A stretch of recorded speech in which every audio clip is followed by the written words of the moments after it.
ಪ್ರಿಯರಾದವರೇ, ಯೇಸುಕ್ರಿಸ್ತನ ನಾಮದಲ್ಲಿ ನಿಮಗೆ ನನ್ನ ಪ್ರೀತಿಯ ವಂದನೆಗಳು. ಸೌಖ್ಯವಾಗಿದ್ದೀರಾ? ಸಂತೋಷವಾಗಿ ಇದ್ದೀರಾ? ದಿನಪೂರ್ತಿ ಬಹಳ ಸಂತೋಷವಾಗಿ ಉಲ್ಲಾಸವಾಗಿ ನೀವು ಇರಬೇಕು. ಅದುವೇ ದೇವರ ಇಷ್ಟ. ನೀವು ಆ ರೀತಿ ಸಂತೋಷವಾಗಿ ಉಲ್ಲಾಸವಾಗಿ ಇರಬೇಕೆಂಬುದಾಗಿಯೇ ನಾನು ಪ್ರತಿನಿತ್ಯ ನಿಮ್ಮೊಟ್ಟಿಗೆ ಮಾತನಾಡುತ್ತಾ ಇದ್ದೇನೆ. ನಾವು ವಿವಿಧ ಸ್ಥಳಗಳಿಗೆ ನಾವು ಹೋಗುವಾಗಲೆಲ್ಲ ಅದನ್ನು ತೋರಿಸಿ ನೀವು ಈ ಸ್ಥಳಗಳನ್ನು ನೋಡುವಾಗ ನೀವು ಸಂತೋಷ ಪಡುತ್ತೀರಿ ಎಂಬುದಕ್ಕಾಗಿ ಅನೇಕ ಸ್ಥಳಗಳಿಗೆ ಹೋಗುವಾಗ ಈ ರೀತಿ ವಾಕ್ಯವನ್ನು ರೆಕಾರ್ಡ್ ಮಾಡಿ ನಿಮ್ಮೊಟ್ಟಿಗೆ ಮಾತನಾಡುತ್ತಾ ಇದ್ದೇವೆ. ಹಾಗಾದ್ರೆ ನೀವು ಸಂತೋಷವಾಗಿ ಇರಬೇಕಲ್ಲ.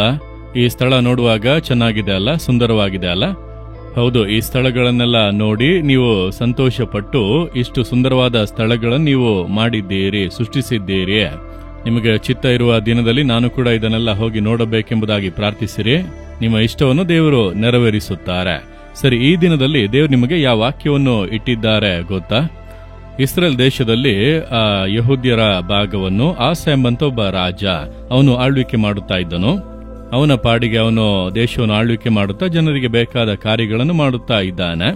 ದಿಢೀರೆಂದು ಪಕ್ಕದ ದೇಶದಿಂದ, ಇಥಿಯೋಪಿಯಾ ದೇಶದಿಂದ ಆ ರಾಜನಿಗೆ ಒಂದು ಆಸೆ, ಹೋಗಿ ಈ ದೇಶದ ಮೇಲೆ ಯುದ್ಧ ಮಾಡಿ ಈ ದೇಶವನ್ನು ವಶಪಡಿಸಿಕೊಳ್ಳಬೇಕು, ತನಗೆ ಆ ದೇಶ ವಶವಾಗಬೇಕು ಎಂಬುದಾಗಿ.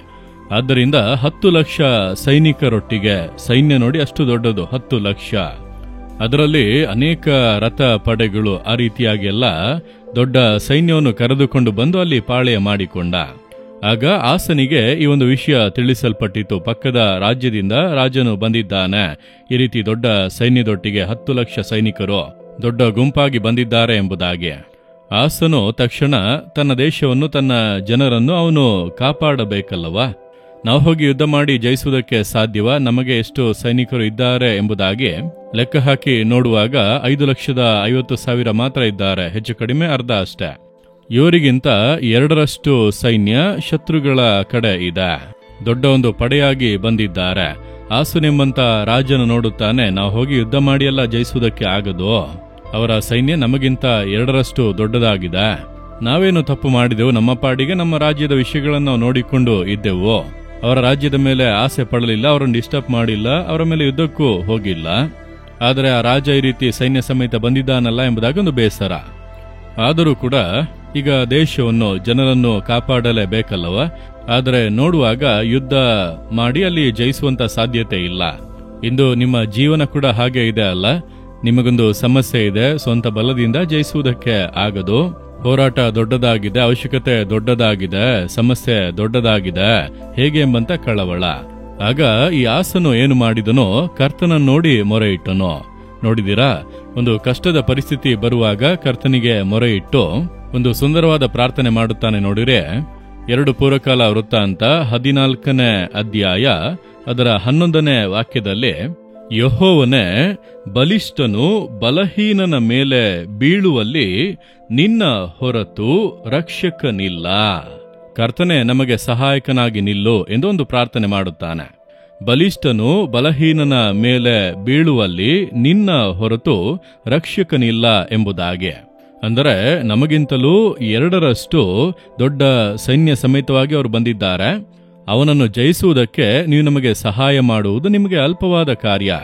ನೀವು ನಮಗೆ ಸಹಾಯಕನಾಗಿ ನಿಂತರೆ ನಾವು ಸುಲಭವಾಗಿ ಜಯಿಸಬಹುದು ಅಷ್ಟೇ. ಇದುವೇ ಸುಂದರವಾದ ಪ್ರಾರ್ಥನೆ. ಹಾಗಾದರೆ ನಾವು ಅಷ್ಟು ಸೌಕರ್ಯ ಇಲ್ಲದವರು, ನಮಗೆ ಯಾರು ಗೊತ್ತು? ಮಂತ್ರಿಯೂ ಗೊತ್ತಿಲ್ಲ, MLA ಗೊತ್ತಿಲ್ಲ, ನಮಗೆ ಆ ರೀತಿ ದೊಡ್ಡ ವ್ಯಕ್ತಿಗಳ ಪರಿಚಯ ಎಲ್ಲ ಇಲ್ಲ, ನಾವು ಬಡ ಕುಟುಂಬ, ನಮಗೆ ಆ ರೀತಿ ದೊಡ್ಡ ವ್ಯಕ್ತಿಗಳ ಸಹಾಯವೆಲ್ಲ ಇಲ್ಲ. ನಾವು ಈ ಸಮಸ್ಯೆಯಲ್ಲಿ ಹೇಗೆ ಜಯಿಸಲು ಸಾಧ್ಯ? ನಮಗೆ ವಿರೋಧವಾಗಿ ಎದ್ದಿರುವಂತವರು ಇಷ್ಟು ದೊಡ್ಡವರಾಗಿದ್ದಾರೆ, ಆ ರೀತಿ ಅಂದುಕೊಳ್ಳುತ್ತೀರಾ? ನೀವು ಬಲಿಷ್ಠರಾಗಿ ಇದ್ದರೂ, ಬಲಹೀನರಾಗಿ ಇದ್ದರೂ ನೀವು ನಿಮ್ಮ ಯೋಗ್ಯತೆಯನ್ನು ನೋಡಬೇಡಿ, ದೇವರ ಶಕ್ತಿಯನ್ನು ನೋಡಿರೆ. ಆತನು ಸಹಾಯ ಮಾಡಲು ಶಕ್ತನು. ನಿಮ್ಮ ಕಾರ್ಯದಲ್ಲಿ ನಿಮ್ಮನ್ನು ಜಯಶಾಲಿಗಳನ್ನಾಗಿ ಮಾಡಲು ಆತನಿಗೆ ಸಾಧ್ಯ.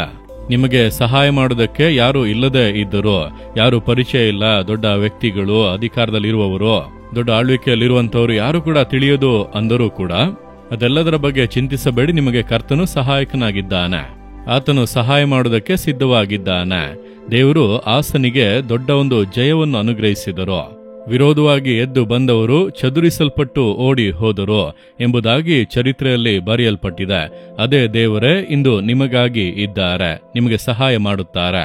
ನೀವು ದೇವರನ್ನು ನೋಡಿ ಹೇಳಿರಿ, ದೇವರೇ ನಮಗೆ ಬಲ ಇಲ್ಲ, ನಮಗೆ ಇದನ್ನೆಲ್ಲ ಎದುರಿಸುವಂತ ಬಲವೂ ಇಲ್ಲ, ಅದಕ್ಕೆ ಬೇಕಾದಂತ ಜನರು ಏನು ಕೂಡ ಇಲ್ಲ, ನಮಗೆ ಅಷ್ಟು ಸೌಕರ್ಯಗಳು ಕೂಡ ಇಲ್ಲ, ಆದರೆ ನೀವು ನಮಗೆ ಸಹಾಯ ಮಾಡೋದಕ್ಕೆ ಶಕ್ತರು. ಆ ರೀತಿಯಾಗಿ ನಂಬಿಕೆಯಿಂದ ಪ್ರಾರ್ಥನೆ ಮಾಡಿ ನೋಡಿರಿ. ದೇವರು ಅದನ್ನು ಕೇಳುವಾಗ ತಕ್ಷಣವೇ ಆತನ ಹೃದಯ ನಿಮ್ಮ ಕಡೆಗೆ ತಿರುಗುತ್ತದೆ. ನಿಮಗಾಗಿ ಯುದ್ಧ ಮಾಡಿ ನಿಮಗೆ ಜಯ ಕೊಟ್ಟು ನಿಮ್ಮನ್ನು ಉನ್ನತಕ್ಕೆ ಏರಿಸುತ್ತಾರೆ. ನೀವು ಭಯಪಡುವ ಹಾಗೆ ಬಿಡುವುದೂ ಇಲ್ಲ. ಶತ್ರುಗಳು ನಿಮ್ಮನ್ನು ಜಯಿಸುವುದಕ್ಕೆ ಆತನ ಆಸ್ಪದವನ್ನೇ ಕೊಡುವುದಿಲ್ಲ. ನೀವು ಜಯಿಸುವಿರಿ. ನೀವು ನಂಬುತ್ತೀರಾ? ಹಾಗಾದರೆ ಹೇಳಿರಿ, ದೇವರೇ, ನಾನೀಗ ಇಕ್ಕಟ್ಟಿನ ಪರಿಸ್ಥಿತಿಯಲ್ಲಿ ಇದ್ದೇನೆ. ಇಂದು ನಾನು ಸಂಧಿಸುತ್ತಿರುವಂತ ಸಮಸ್ಯೆ ದೊಡ್ಡದಾಗಿದೆ. ನನಗೆ ಅದನ್ನು ಜಯಿಸುವಂತ ಬಲ ಇಲ್ಲ, ನನಗೆ ಆ ರೀತಿ ಬಲವೂ ಇಲ್ಲ, ಅದಕ್ಕೆ ಶಕ್ತಿಯೂ ಇಲ್ಲ. ಆದರೆ ಬಲಿಷ್ಠನು ಬಲಹೀನನ ಮೇಲೆ ಬೀಳುವಲ್ಲಿ ನಿನ್ನ ಹೊರತು ರಕ್ಷಕನಿಲ್ಲ. ನನಗೆ ದೊಡ್ಡದಾಗಿ ಕಾಣುವಂತ ಈ ಕಾರ್ಯ, ಅದನ್ನು ಬದಲಾಯಿಸುವುದು ನಿಮಗೆ ಅಲ್ಪವಾದ ವಿಷಯ. ನೀವು ನನಗೆ ಒಂದು ಅದ್ಭುತವನ್ನು ಮಾಡಿರಿ. ನಂಬಿಕೆಯಿಂದ ನಾನು ನಿಮ್ಮ ಬಳಿಯಿಂದ ಹಿಂದೆ ಒಂದು ಅದ್ಭುತವನ್ನು ಎದುರು ನೋಡುತ್ತೇನೆ. ಯೇಸುವಿನ ನಾಮದಲ್ಲಿ ಆಮೇನ್, ಆಮೇನ್.